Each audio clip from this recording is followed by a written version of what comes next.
আমিনা বেগমের প্রতিনিধি আসান চৌধুরী সহ হাফিজ চৌধুরী মাস্টার ভাই আর অন্যান্যরা মুরব্বিয়ানগণ,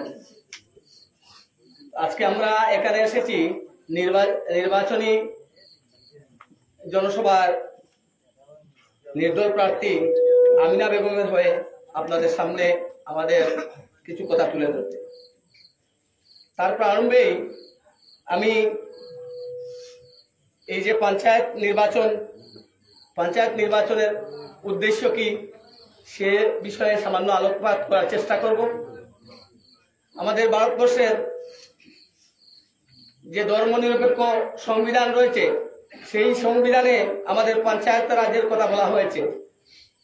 স্বাধীনতার পরবর্তী সময়ে আমাদের জাতির পিতা হিসাবে আখ্যায়িত মহাত্মা গান্ধী স্বপ্ন দেখেছিলেন গ্রাম স্বরাজের স্বপ্ন। গ্রাম স্বরাজ বলতে স্বরাজ হচ্ছে নিজের রাজত্ব নিজে পরিচালনা করা। তো সেখানে আমাদের গান্ধীজি স্বপ্ন দেখেছিলেন গ্রাম স্বরাজের। কেন দেখেছিলেন? তিনি তৎকালীন সময়ে গ্রামের 80% মানুষ কৃষিজীবী ছিল এবং অর্থনৈতিক যে উৎপাদন যেগুলো বা অর্থনৈতিক যে চালিকা শক্তি সেটা ছিল আমাদের গ্রাম থেকে। গান্ধীজি স্বপ্ন দেখতেন গ্রামের মানুষ যখন সমস্ত ভারতবর্ষকে পরিচালিত করছে, সেই পরিচালনায় যদি গ্রামের মানুষের যে উন্নয়ন, গ্রামের মানুষের যে ন্যায্য অধিকার, গ্রামের মানুষের যে পাওনা রয়েছে সেগুলো যদি তারা নিজেরাই পরিচালনা করে, তাহলে ভারতবর্ষ আরো এগিয়ে যাবে। সেই স্বপ্ন দেখা থেকেই ভারতবর্ষের যে সংবিধান রয়েছে, সেই সংবিধানের 4th অধ্যায়ে আর্টিকেল 36-এ directive principal of state policy নামে একটা অধ্যায় রয়েছে। সেখানে অর্থাৎ বাংলায় যেটাকে বলে রাষ্ট্র পরিচালনায়, সরকার পরিচালনায় নির্দেশাত্মক নীতি বা রাষ্ট্র পরিচালনায় নির্দেশাত্মক নীতি, সেই নীতি রয়েছে 4th অধ্যায়ে। সেখানে গ্রাম স্বরাজের পঞ্চায়েত রাজের কথা বলা হয়েছে। 4টা বিষয় রয়েছে, তার মধ্যে একটা বিষয় হচ্ছে পঞ্চায়েত রাজ ব্যবস্থার কথা। তার পরবর্তী সময়ে 74তম সংবিধান সংশোধনীতে 1992 সালে 74তম সংবিধান সংশোধনীতে 243 ধারা এবং 243 ও ধারাতে পঞ্চায়েত রাজ ব্যবস্থা প্রবর্তিত করা হয়েছে, আইন করে পাশ করা হয়েছে। গান্ধীজির স্বপ্নকে সাকার করতে সেই সংবিধান সংশোধনীতে পঞ্চায়েত রাজ নির্বাচনী ব্যবস্থার প্রবর্তন করা হয়েছে। আরো কিছু পরে 1994 সালে আসামে রাজ্যপালের অনুমোদন পায়। রাজ্যপালের অনুমোদনের 2 বছর পর 1996 সালে সর্বপ্রথম পঞ্চায়েত 30-স্তরীয় পঞ্চায়েত নির্বাচন অনুষ্ঠিত হয় আমাদের আসামে 1996 সালে। তো সেখানে আসলে পঞ্চায়েত যে 30-স্তরীয় যে পঞ্চায়েত ব্যবস্থা রয়েছে, জেলা পরিষদ, আঞ্চলিক পঞ্চায়েত, গাঁও সভা, এই 3টা নিয়ে 30-স্তরীয় পঞ্চায়েত। সেখানে কেন এই গান্ধীজি স্বপ্ন দেখেছিলেন, অর্থাৎ তার উদ্দেশ্য কি ছিল? সেখানে তার আমরা যারা রয়েছি, আমরা সমাজের যারা সচেতন ব্যক্তি রয়েছি, আমরা আমাদের যাদের অসুবিধা রয়েছে আমাদের গ্রামাঞ্চলে, আমাদেরকে বিবেচনা করা উচিত আমরা কাকে নির্বাচিত করব, কোন ব্যক্তি যদি নির্বাচিত হয় সমাজের উন্নয়নের স্বার্থে কাজ করবে।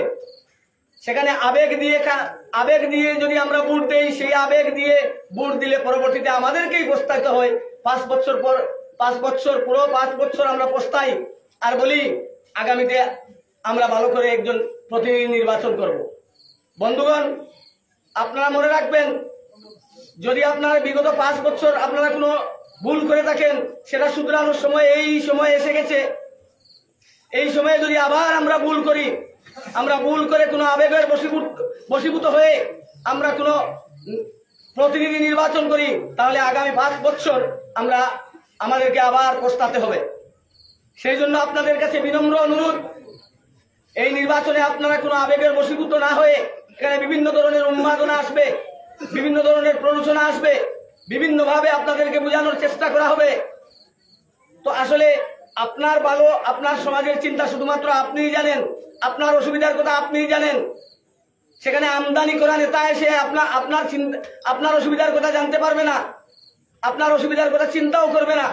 সেই জন্য আপনাদের যে সুচিন্তিত মতামত রয়েছে, সেই সুচিন্তিত মতামতকে আপনারা খুব ভালো পদক্ষেপ নিয়ে আপনারা সেটাকে প্রয়োগ করবেন, নতুবা আগামী 5 বছর আপনাদেরকে পস্তাতে হবে।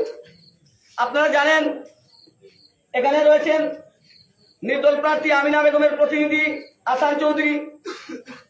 আপনারা সবাই অবগত আছেন, উনি দীর্ঘ 15 বছর থেকে কংগ্রেস করে আসছেন। সেখানে বিভিন্ন আটে গাঁঠে মাঠে প্রত্যেকের সঙ্গে জনসংযোগ রয়েছে। জেলা পরিষদ থেকে দেবার মতো এমন বিশেষ কিছু নাই, যাও রয়েছে সেই সামান্য পুঁজি দিয়ে আপনাদের পাশে দাঁড়ানোর সবসময় চেষ্টা করে গেছে। গত 5 বছর জেলা পরিষদ হয়ে আপনারা হয়তো উনাকে পাননি, কিন্তু আমাদের এলাকায় আমরা দেখেছি উনি বিভিন্ন সময় মানুষের সুখে দুঃখে মানুষের সাথে থাকার চেষ্টা করেছে।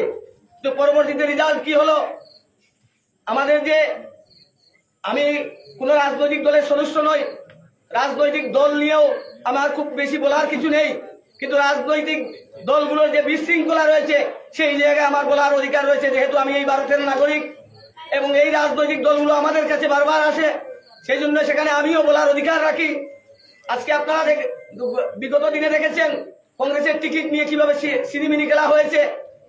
সেখানে যোগ্য প্রার্থী যাদের জনসংযোগ রয়েছে, জনগণের সাথে সবসময় সংযোগ থাকে, জনগণের সুখে দুঃখে মানুষের পাশে দাঁড়ায়, তাদেরকে বঞ্চিত করে সেখানে স্বার্থের লোভে পড়ে, যেখানে জেলা কংগ্রেসে কতিপয় স্বার্থান্বেষী যারা উদরপূর্তি করার জন্য সেখানে যারা রয়েছেন তারা কি করছেন, মানুষদেরকে টাকার বিনিময়ে টিকিট দিয়ে সেই আহসান চৌধুরীকে সেখান থেকে কি করলেন, ফিরিয়ে দিলেন, টাকার কাছে হেরে গেলেন।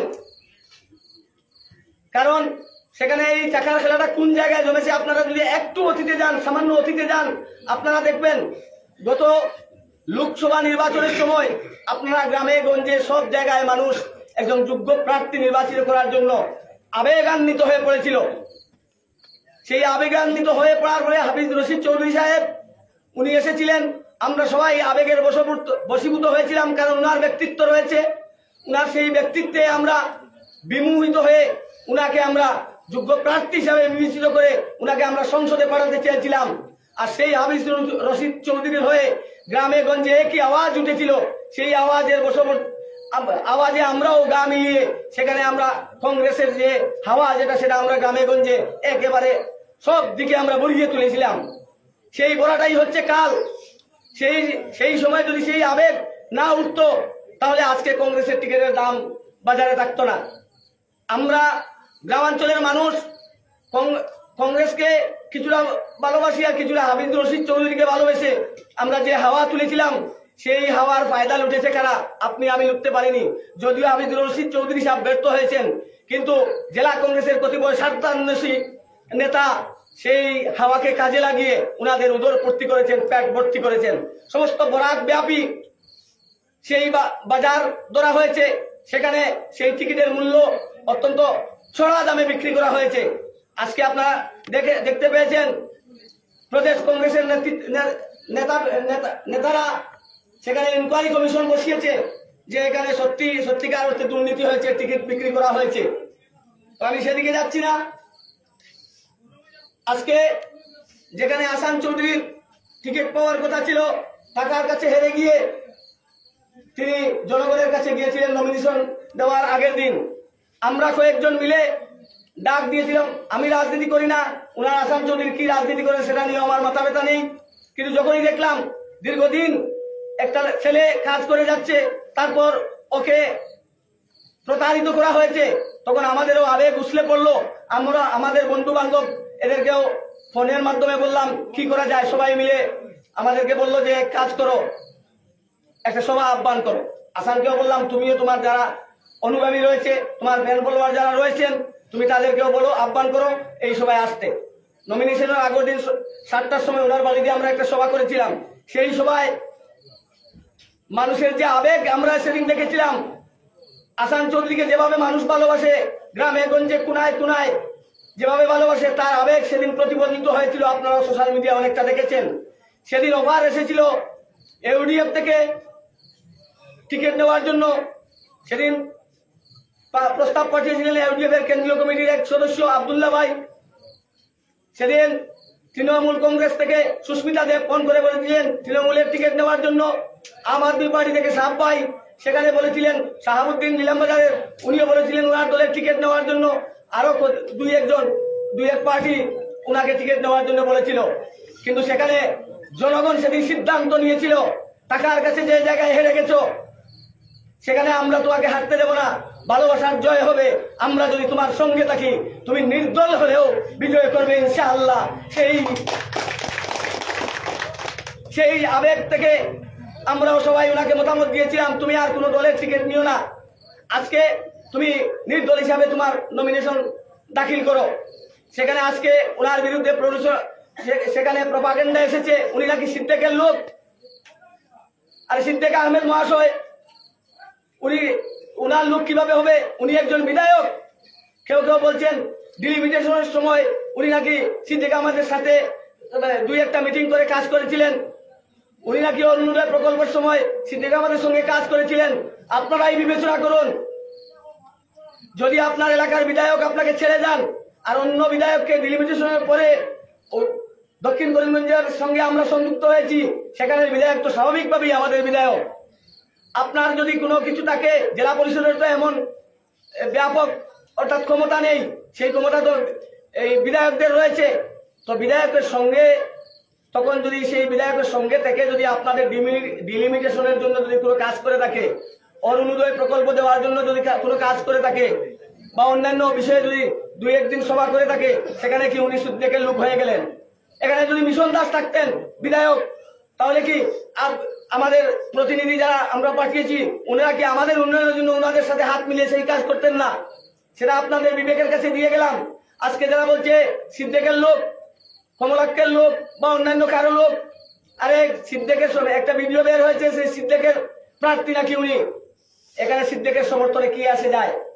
আজকে ওয়াকফ নিয়ে আন্দোলন হচ্ছে, উনি ওয়াকফ বিরোধী মন্তব্য করেছেন, সেই জন্য মুসলিম সমাজ ওনাকে বয়কট করেছে।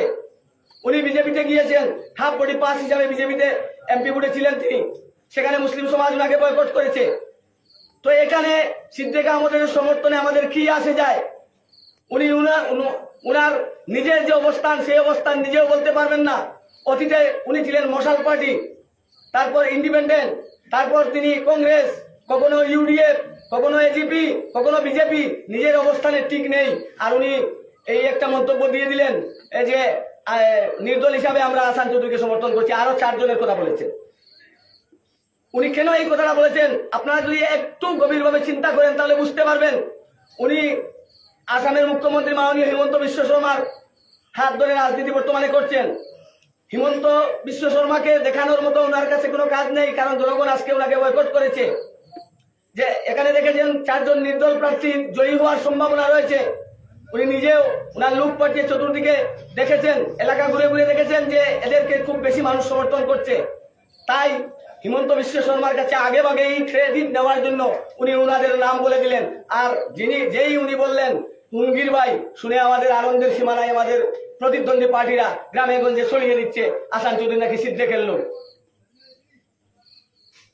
তো আপনারাই বিবেচনা করবেন উনি সিদ্দিকের লোক না উনি জনগণের প্রার্থী। সে জিনিসটা আপনারা, আমিনা বেগম জনগণের প্রার্থী, সেটা আপনারাই বিবেচনা করবেন।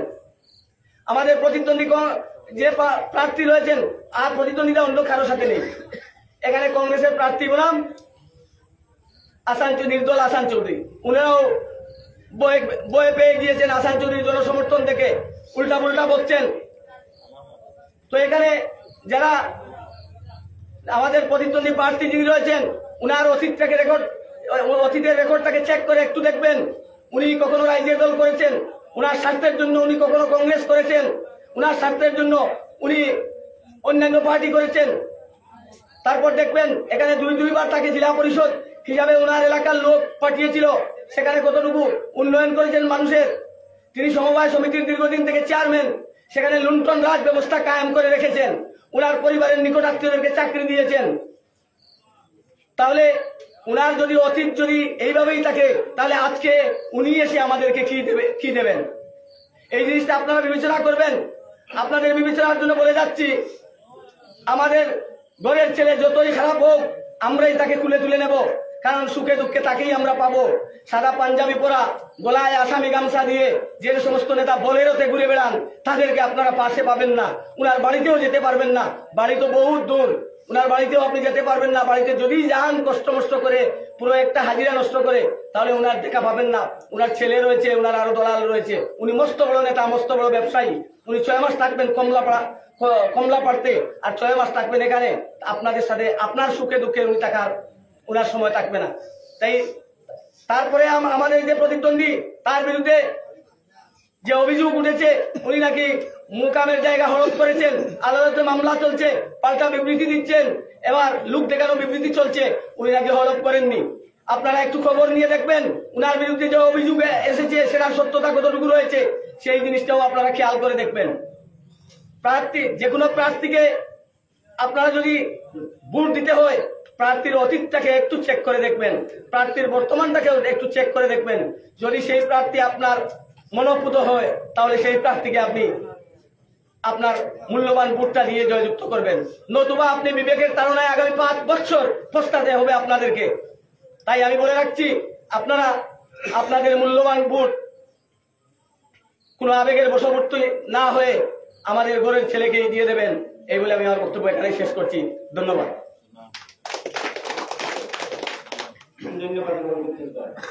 এখন বক্তব্য রাখবেন আমাদের এতদিন ছেলে স্কুলের মাস্টার সৈফুল ইসলাম ভাই।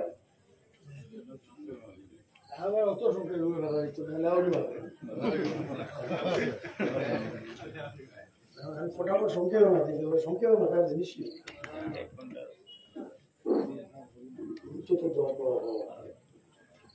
যাই হোক, আমরা আসলে মাইকুর প্রয়োজন নেই, গলা বড় থাকলে একটু খাবার যাক, আমরা মনে থাকবো।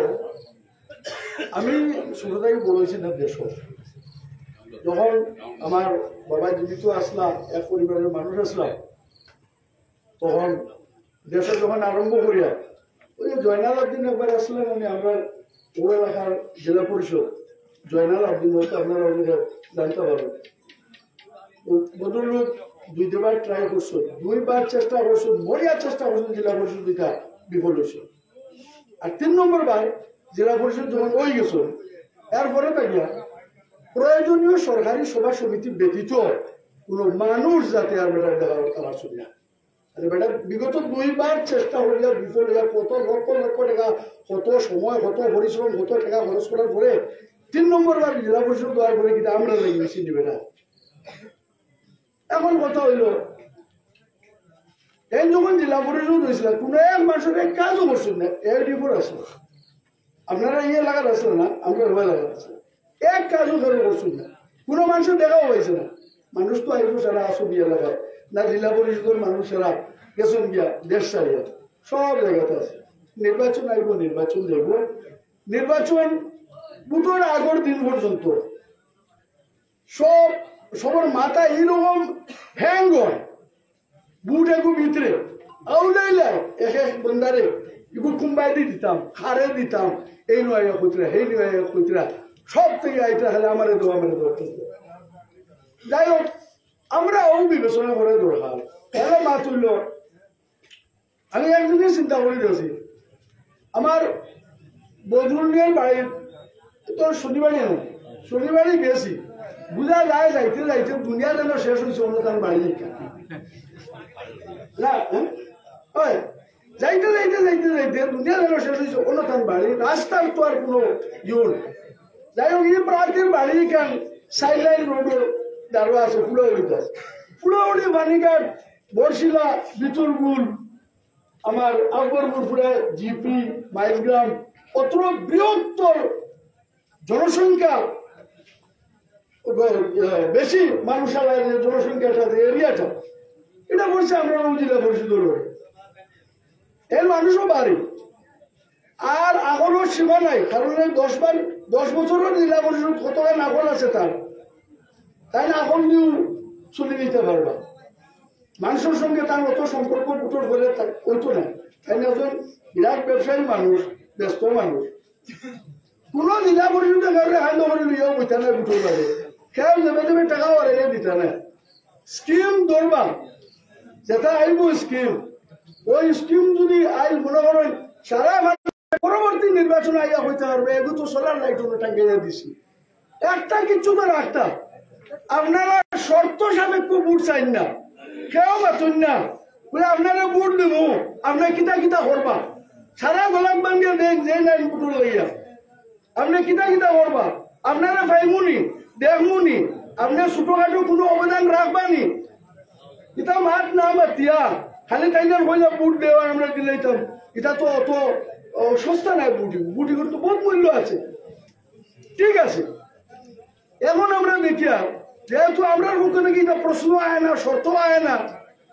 তে আমরা নিজে বুঝি চীন লেফট এর তো প্রশ্ন আয় না নি বলে এটা মানুষ তো আতর চীন মিডিয়া এটা লেফট আয় এই প্রশ্ন তো থাকতো মনে স্বাভাবিক না প্রশ্নটা কংগ্রেসের এত আনুগত্য যে মানুষের মনের মধ্যে আমরা মরিয়া কংগ্রেসি একজন মানুষ লাগে আপদ বিপদ যে আপনার কিবা না হইলো আমার না হইলো কেউ না কেউ আমার মধ্যে তো আপদ বিপদগ্রস্ত হইব যখন মানুষ বিপদগ্রস্ত হয় তখন সাইডে সাইয়া চোখ তুলা করে কেউ একজন দেখতো তো বলে অমুক মানুষ আছে আমরা একটু ফোন করি বা বাড়ি যাই মানুষের সাহায্য লাগে কিন্তু বহুত কষ্ট করে আর আমরা কিন্তু ডঙ্গর উপরে এটা সুযোগরে আড়াইয়া আর পরে অসহায় হওয়া থাকিয়া কারণ আগে কমলাক্য যখন আসলা তখন কমলাক্যে সারাও তো আমরা লইয়া চলছো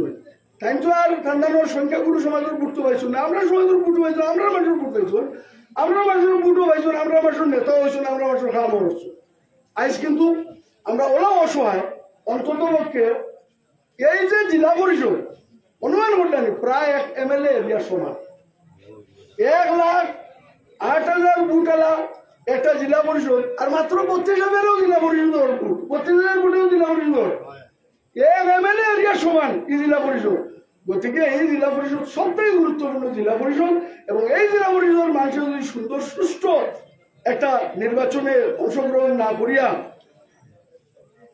যেরকম ইচ্ছা সেরকম ভোট দেন তা কিন্তু একটা বিরাট ক্ষতি হয়ে যাবে গতিকে আপনারা এই উত্তর ফানিঘাটের মানুষের এটা সিদ্ধান্ত দেখুয়া বলে মানুষজন কম বয়সী আসুন স্মার্ট আসুন সক্রিয় আসুন আর এর লগে জেলা এটা ডিস্ট্রিক্ট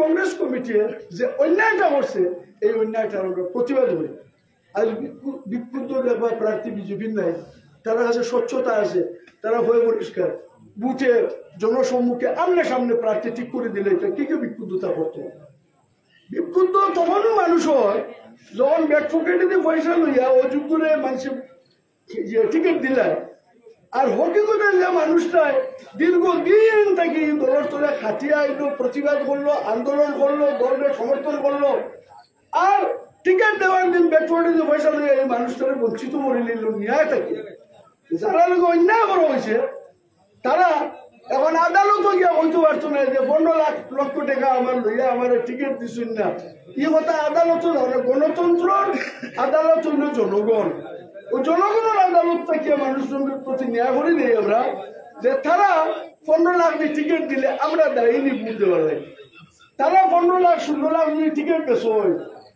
আমরা কি এই জিম্মাদারি নিতাম বলে তুমি ব্যাক পকেটে 9 লাখ লইলে তো আমরা ভোট দিলাই ওটা মাত হয় গতিকে এটা আমরারও প্রতিবাদ করার দরকার আছে যেহেতু দুর্নীতিগ্রস্ত হয়ে গেছে এই জেলা কংগ্রেস এই দুর্নীতিগ্রস্ত জেলা কংগ্রেসে যত সব মানুষ জেলা কংগ্রেস থেকে বিক্ষুব্ধ হইয়া তার লেফটন লইয়া হোক আর দাল লইয়া হাসি লইয়া কুদাল লইয়া তার দেশাটা লইয়া খাওয়া কংগ্রেস আমরা ভোট দিতাম খালি না যতজন মানুষ বিক্ষুব্ধ কংগ্রেসি বুঝতে লাগবো তারা অন্যায় করা হয়েছে এবং আমরা প্রতিবাদ করতাম ভোটের মাধ্যমে এবং এনে বিজয় করতাম তো আর কথা দীর্ঘ করিও না আমরা গুরুত্বপূর্ণ ব্যাপার হইল আমরা জেলা পরিষদের আয়তন এরিয়া এবং জনসংখ্যার খেয়াল রাখবা কিন্তু সব থেকে বড় জেলা পরিষদ আর এই জেলা পরিষদটা আমরা এত অঞ্চলের মানুষের কারণ হিতা ফাড়ি অঞ্চল পড়ে গেছে আমার বদরুদ্দিন সাগরিত এলাকা হিতা ফাড়ি অঞ্চল পড়ে গেছে ও ঈদের বদল গিয়া ঘুরিয়ে আবার টিকিটও পাই নিতে এই তো আর কোনোখানে গেলাও না এনছ সদর রাস্তা প্রতিবাদ করিয়া মাইল করিয়া রক্তাক্ত হইলা ও দলের আনুগত্য প্রদর্শনের জন্য এর বাদেও টিকিট নাই এডি হয়ে ঘুরে টিকিট পাই দিতে তো আমরা তো বুঝতে লাগবো যে টাকার খেলা জেলা কংগ্রেসও চলতো আমরা তো আর তারা লোয়া না ক্যান্ডিডেটরা প্রতীক দিলেই বা হাত চিহ্ন দিকে আমরা দিতাম আমরা যেটা কংগ্রেসের জুতো বাদ করি গতিকে কংগ্রেসের টিকিট টেকা লইয়া দিছে আর আমরা হারিকেন ভোট দিয়া আমরা প্রার্থীও আমরা জনসমর্থন আমরা ভোট আমরা নেতা আমরা জিতাইব আমরা টিকিটও দেব ওটা হইব সবটাই ভালো হইব জনগণের নেতা জনগণের টিকিট জনগণের ভোট আমরা ঠিক করিলাই কংগ্রেস অফিসে তার ব্যাকফোর্ডের বড় জেলা রানে মনে করে দেব এটা আমরা চিন্তা করি লাভ নাই তো আমরা এবার আসাম বাইরে ভোট দেবো ইনশাল্লাহ সবাই মনে ঠিক করে কারণে একজন মানুষের সমর্থন করিলেই তো চাইলে তার পক্ষে 13 খান মারতে পারবো যখন এরা বেলা পাইতো না বিপক্ষে মাত্র 27 খান বিরুদ্ধে মারতে পারবো স্থির করতাম আমরা দেখুন এত সব মানুষ আমরা ওখানে জমছি ও আমরা প্রত্যেকজন মানুষের যদি অন্তঃস্থল থেকে যদি এই যুবক বাইরে যদি আমরা সমর্থন করিলে একজনে আর একজন জুতিতাম পারবো একজনে আর একজন জুতিতাম পারবো এক পরিবারের মানুষের 10 পরিবার ঠিক করতে পারবো ও অত্র এলাকার মধ্যে আমরা চাচা চাচি ফুকুর বাড়ি মামার বাড়ি আত্মীয় স্বজন সারা ও ফানিঘাটের শুধু উত্তরবঙ্গের ও মানুষের কি জেলা পরিষদ জিতাইয়া দেওয়া সম্ভব ইয়াস্তা দেশের দোকানে ও মানুষের কিন্তু আমরা তো খালি উত্তরবঙ্গ থাকি না আমরা তো ইয়াস্তা দেশ আমরা তো প্রত্যেক কেন আমরা ফুফু আসুন মাসি আসুন বনিন আসুন পিচাইন আসুন মামার বাড়ি আছে আমরা চেষ্টা করতাম এদের জিতাইবার লাগে আর আমি যে মানুষের কইয়া ইনশাল্লাহ আপনারা সামনে আমি গত 26 বছর ধরে ফানিঘাটে দিয়ে কাগজ সামনে আছি আর আমার উপরে এক পয়সার এক কথার এক বিচারের কোনো না অভিযোগ যদি থাকে তা আপনারা কইবেন আমি ও মানুষের আপনাদের অনুরোধ করি যে আমার উপরে কোনো জাত পাবলিক অভিযোগ নাই একটা হলো দিতাম বাকি লোক অন্যায় করছি বাকি হলো কিছু রয়েছে এটা কিছু নাই আমি তার লোকে আইছি তাই যে জেলা পরিষদ লইবে আর এরপরে যে আমরা সারা দিবে কিচ্ছু হইতাম না হেলে দিয়া ও দুনিয়ার মাথার জন্য দুনিয়া শেষ হয়েছে কিন্তু এনেকে তো তুকানি দেখবো এনে তুকানি দেখবো না ফোন করলে গেল ফটো পাওয়া দেখবো আর আপনারা শর্ট রাখুন আপনারা বুট দিব আর আপনারা ফিরিয়া পানি কেটে আমরা পাইতে পারবার শর্ট রাখুন আর তাহলে বুট দেখবা তাই জিতক আর তাহলে আমরা যাতে পাই ওখানটা বইয়া আপনি তো আছে আমার এই বক্তব্যটা সমাপ্ত করিয়া ধন্যবাদ ধন্যবাদ মাস্টার ফজলুল ইসলাম ভাই যখন আপনারা অন্য বক্তব্য একটি সংকল্প বক্তব্য রাখবেন মাসুদা ভাই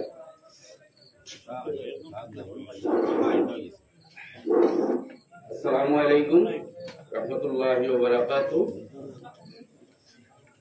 আজকের এই নির্বাচনী সভার সভাপতি মহোদয় মঞ্চে উপস্থিত মুরব্বিয়ানগণ ও যুবক ভাইয়েরা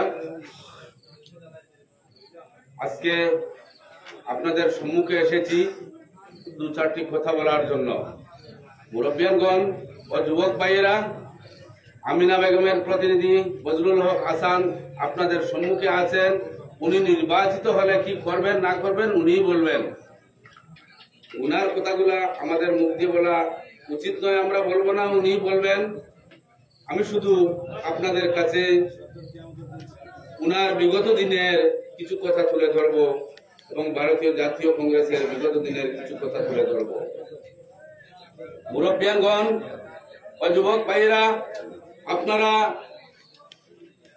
সবাই জানেন করিমগঞ্জের কংগ্রেস হলো মুসলমান ভিত্তিক আমরা মুসলমান যদি কংগ্রেসকে ভোট না দেই কোনো ভোট নেই কংগ্রেসের আজকে শহরে যারা বড় বড় নেতারা আছেন ওনাদের সেন্টারে 20টা কংগ্রেসের ভোট আর মেইন ভোট হলো আমাদের গ্রামের আমি এক সময়ে কংগ্রেসে ছিলাম পরবর্তী সময়ে কংগ্রেস থেকে চলে গিয়েছি আজকেও মনে পড়ে আপনাদের এই এলাকার একজন মুরব্বী যিনি আজকে আমাদের মধ্যে নেই আমির আলী সাহেব আজকে যদি আমির আলী সাহেবের মতো ব্যক্তি ব্লক কংগ্রেসের সভাপতি থাকতেন আজকে আসান চৌধুরী বঞ্চিত হতেন না উনার সঙ্গে দীর্ঘদিন আমরা দেখেছি উনার নেতৃত্বাধীন ব্লক কংগ্রেসের বিভিন্ন কমিটিতে আমরা ছিলাম আজকে যদি আমির আলী সাহেব ব্লক কংগ্রেসের প্রেসিডেন্ট থাকতেন, উনি জীবিত থাকতেন আর উনি ব্লক প্রেসিডেন্ট থাকতেন, আজকে আপনাদের সম্মুখে এই হারিকেলের চিহ্ন নিয়ে আসা লাগতো না আমাদের। যুবক ভাইয়েরা ও মুরব্বিয়ানগণ, আমরা বিগত দিনে দেখেছি ত্রিস্তরীয় পঞ্চায়েতের নির্বাচন যখন আসতো, একজন ওয়ার্ড মেম্বারের টিকিট দিতে হলে ওয়ার্ড কমিটি থেকে মন্ডল কমিটিতে প্রপোজাল পাঠাতে হতো। একজন আঞ্চলিক পঞ্চায়েতের সদস্য দিতে হলে মন্ডল কমিটি ব্লক কমিটিকে জমা দিত।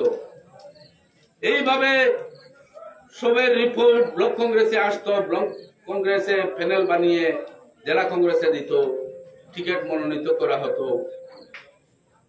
দুর্ভাগ্য, আমাদের ব্লক কংগ্রেস, আমাদের জেলা কংগ্রেস কি হলো, আমার পূর্ববর্তী বক্তা বলেছেন আজকে টিকিট বিক্রি হওয়ার মূল দায়ী আমরা উজাড় করে কংগ্রেসকে ভোট দিয়েছিলাম।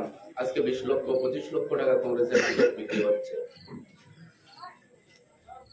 তাই মুরব্বিয়ানগণ, আজকে দুঃখ লাগে কংগ্রেসের নেতৃত্বকে আমরা হারাচ্ছি। যারা প্রকৃত কংগ্রেসের নেতৃত্ব, আমরা কংগ্রেসের নেতৃত্বকে হারাচ্ছি। আমাদের কিছু স্বার্থন্বেষী দলালরা আছেন কংগ্রেসে, ওরা কোন নেতৃত্বকে উঠতে দিচ্ছে না। মুরব্বিয়ানগণ ও যুবক ভাইয়েরা, আমি শুধু এই কথাটা বলবো, আপনারা হারিকেল চিহ্নিত ছবিতে চাপ দিয়ে আমিনা বেগম পুনরায় কংগ্রেস অফিসকে দখল করব এবং এই অন্যায়কারী ঘুষকারী দলালদেরকে আমরা প্রতিহত করে কংগ্রেস অফিস দখল করব। আমাদের ভোট আর এই দলালদের টিকিট। তাই এইবার আমরা প্রতিজ্ঞাবদ্ধ হয়ে যাই যে আমাদের ভোট, আমরা ভোট দিয়ে আমাদের নেতা নির্বাচন করব।